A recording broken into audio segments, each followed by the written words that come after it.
Jaya Amitabh Bachchan is the last speaker on this point. Please, ma'am. Sir, मैं जया अमिताभ बच्चन ये बोलना चाहती हूँ, मैं कलाकार हूँ, बॉडी लैंग्वेज समझती हूँ, एक्सप्रेशन समझती हूँ। और सर, मुझे माफ़ करिएगा, मगर आपका टोन जो है is not acceptable. We are colleagues, sir. You may be sitting on the chair. Jaya ji. And I remember when I went to school. Jaya ji, take your seat. Jaya ji, take your seat. And you say, my tone? No seat given to you. No, you don't applaud now. No, enough of it. Enough of it. No, enough of it. You can't have it. You may be anybody. You may be a celebrity. You have to understand the decorum.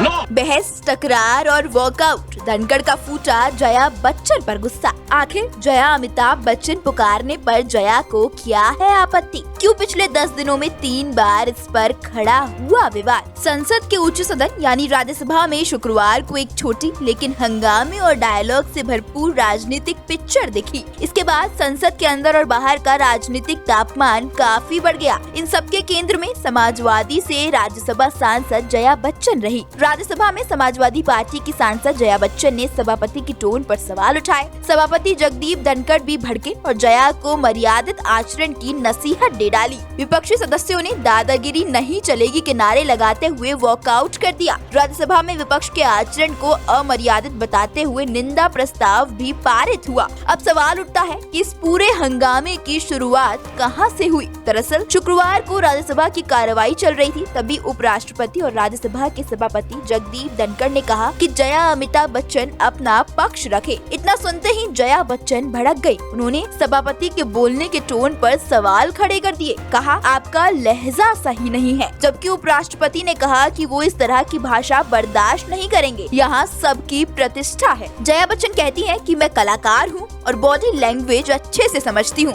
Sir, मुझे माफ करना, मगर आपका लहजा स्वीकार नहीं है। नसीहत देते हुए जगदीप बोले कि शिष्टाचार तो आपको समझना पड़ेगा, मैं ये बर्दाश्त नहीं करूँगा। राज्यसभा में हुए हंगामे के बाद विपक्ष ने वॉकआउट कर दिया, लेकिन सदन के बाहर विपक्ष और अंदर सत्ता पक्ष ने एक दूसरे को जमकर सुनाया। जया बच्चन ने सदन के बाहर कहा कि सभापति बुद्धिहीन, बालक बुद्धि जैसे शब्दों का इस्तेमाल करते हैं, उन्हें मुझसे माफी मांगनी होगी। वैसे राज्यसभा की वेबसाइट पर जाएं तो वहाँ भी आपको जया बच्चन का पूरा नाम जया अमिताभ बच्चन लिखा मिलेगा। उनके राज्यसभा से जुड़े हलफनामे में भी जया अमिताभ बच्चन ही लिखा है, यानी कानूनी रूप से जया बच्चन के नाम के साथ अमिताभ लगा हुआ है। राज्यसभा में जब उन्होंने शपथ ली थी तब भी उनका नाम जया अमिताभ बच्चन ही पुकारा गया था, लेकिन तब उन्होंने इस पर कोई एतराज नहीं जताया। पर पिछले 10 दिनों में 3 बार इस पर विवाद खड़ा कर दिया। इस विवाद के बीच आपके मन में एक सवाल ये भी जरूर उठ रहा होगा कि जया बच्चन को अमिताभ नाम के जुड़ने से इतनी समस्या है तो वो अपने नाम से अमिताभ बच्चन का नाम हटा क्यों नहीं लेती? दरअसल दोस्तों, इसके पीछे एक बड़ा कारण है।